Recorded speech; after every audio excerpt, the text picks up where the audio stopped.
जय श्री कृष्णा। आज अपन कक्षा 9वीं के विज्ञान विषय के अध्याय 7 जीवों में विविधता का भाग 8 लेकर आए। भाग 7 में अपने पॉलीफेरा वर्ग पढ़ा। अपन अकशेरुकी जीवों की यानी नॉन वर्टिब्रेट जीवों का वर्ग नंबर 1 पढ़ रहे थे।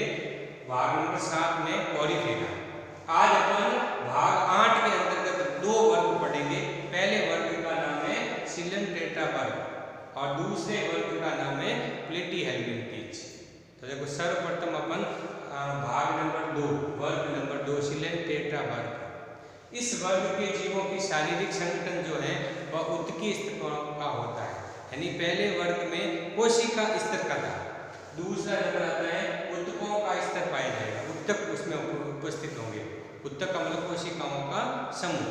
कोशिकाओं का समूह क्या कहलाता है? उत्तक कहलाता है। अर्थात इस वर्ग के जीवों का शारीरिक संगठन उत्तकीय स्तरों का होता है।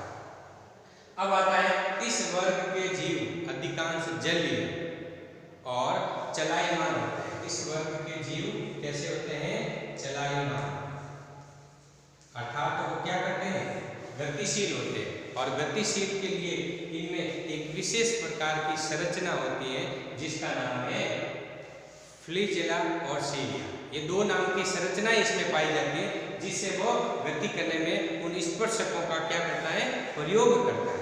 अर्थात इस वर्ग के जीव जलीय होंगे, चलायमान होंगे। देखो पॉलीफेरा वर्ग अपने पढ़ा, उस पॉलीफेरा वर्ग की विशेषता थी वो चलायमान नहीं थे, स्थिर थे, अचल थे। परंतु इस वर्ग के जीव चलायमान होंगे, इसमें स्पर्शक पाए जाएंगे और स्पर्शकों की सहायता से वो क्या होगा? गतिशील होगा। फिर इस वर्ग के जीवों में देह गुहा पाई जाती है, इसमें शारीरिक संरचना पाई जाती है, शरीर उपस्थित होता है। इस वर्ग के जीव आंतरिक और बाह्य स्तरों के बने हुए, यानी 2 लेयरों के, डबल लेयर के बने होंगे। बाह्य स्तर और आंतरिक स्तर, 2 स्तरों का ये बना होगा इनका शरीर। और इस वर्ग के कुछ जीव समूहबद्ध रहते हैं, यानी समूह में संचित रहते हैं। अर्थात इस वर्ग के जीव समूह में रहना पसंद करते हैं। और इसमें एक वर्ग आता है, जीव आता है जिसका नाम है कौरव। और इस वर्ग का एक जीव है जो अपना जीवन एकांत रूप में या एकांकी जीवन व्यतीत करता है, या इस वर्ग के जीव एकल जीव कहलाते हैं। और एकल जीव में आता है हाइड्रा। और अपने हाइड्रा के बारे में भी पढ़ा है।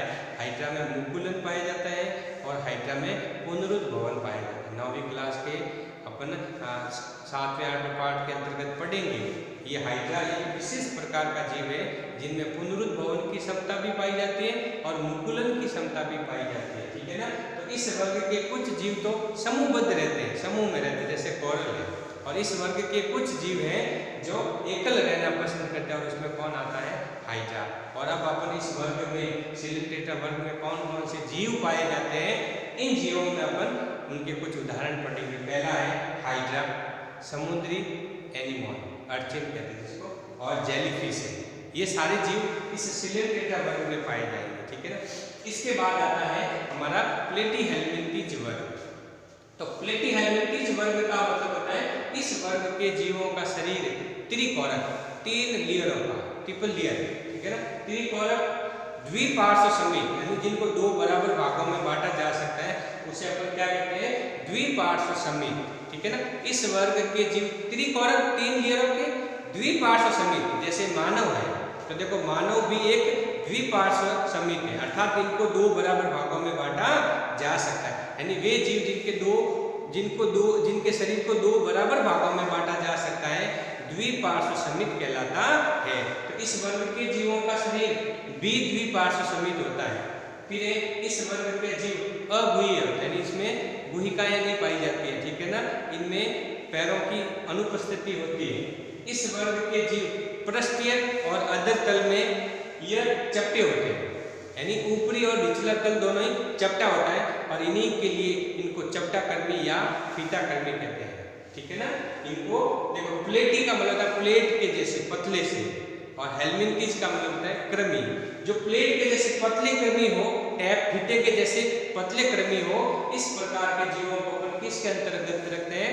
प्लेटीहेल्मिन्थीज। फिर आता है इस वर्ग के जीवों का शरीर वास्तविक देह गुहा का भाग होता है, इसमें पूर्ण शरीर नहीं पाया जाता है, शरीर का कुछ भाग उसमें हिस्सा रहता है। यानी शरीर जैसे हमारे मानव में, तो देखो ये हमारा सिर है, ये हमारा पेट का भाग है, निचले हमारे पैर है, ये हाथ है। हमारा शरीर कैसा है? वास्तविक देहगुहा में, और इनका शरीर वास्तविक देहगुहा में नहीं पाया जाता। देहगुहा इनमें भी होती है, देहगुहा मतलब शरीर है, शरीर अंगों में विभक्त नहीं होता, ठीक है ना, इस वर्ग के जीव। फिर इस वर्ग के अधिकांश जीव पृष्ठवंशी जीवों के क्या कहलाते हैं? परजीवी। अर्थात इस वर्ग के जो जीव होते हैं अधिकांश क्या होते हैं? परजीवी होते हैं। परजीवी का मतलब, पर का मतलब दूसरे, जीव का मतलब जीव, जो दूसरे जीवों पर भोजन के आधार पर क्या रहते हैं? निर्भर होते हैं, परजीवी कहलाते हैं। अर्थात इस वर्ग के जो जीव होते हैं पृष्ठवंशी यानी कशेरुकी जीवों के आंतों में या उनके शरीर के आंतरिक भागों में पाए जाते हैं, और ये परजीवी कहलाते हैं, ठीक है ना।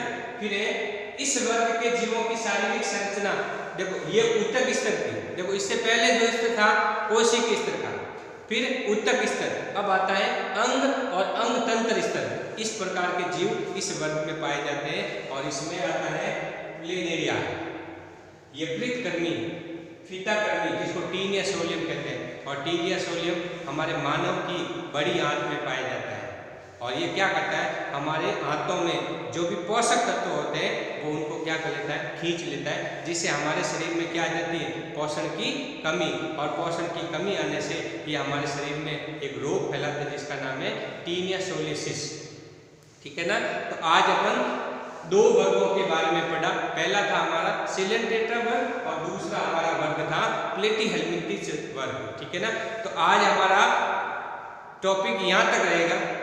तो आज आप हमारे वीडियो को ज़्यादा से ज़्यादा लाइक, शेयर और भैया बहनों तक पहुँचाने की कोशिश करें, जिससे इस वर्ग के बारे में और विज्ञान के इन पाठों के बारे में आप विस्तृत जानकारी और व्यवस्थित जानकारी प्राप्त कर सकते हैं। धन्यवाद।